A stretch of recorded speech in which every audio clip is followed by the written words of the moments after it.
Il n'y a pas d'épidémie en France et aucune circulation du virus sur le territoire. Voilà ce que l'on peut retenir du récent point d'information du directeur général de la Santé, Jérôme Salomon, alors que 6 cas ont été confirmés depuis le 24 janvier, date de la découverte du premier cas sur le sol français et européen. Lors de son dernier point d'information, le numéro 2 du ministère de la Santé a partagé les plus récentes précisions connues à ce jour sur le virus. Par exemple, en ce qui concerne sa durée d'incubation qui serait de 3 à 7 jours. Il a aussi rappelé la stratégie de la France dans cette crise qui consiste à freiner autant que possible la diffusion du virus sur le territoire. Toutefois, du fait de l'absence d'épidémie dans l'Hexagone, il n'y a aucune mesure à prendre pour le grand public, a affirmé Jérôme Salomon.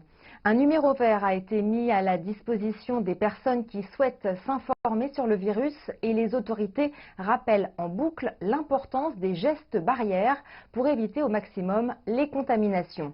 Par ailleurs, pendant le week-end, un deuxième avion a rapatrié des Français en provenance de Wuhan, la ville de Chine qui concentre l'essentiel des cas de contamination au coronavirus.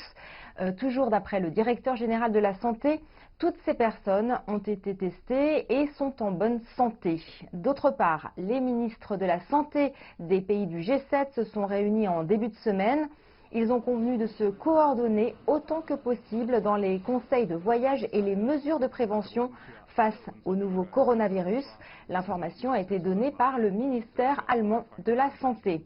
Enfin, il faut dire que pour l'instant, ce qui se répand très rapidement en France, plus que le coronavirus, ce sont les fausses rumeurs qui sont largement relayées sur Internet et les réseaux sociaux. L'OMS a d'ailleurs pris le problème au sérieux en lançant une campagne pour éviter la désinformation.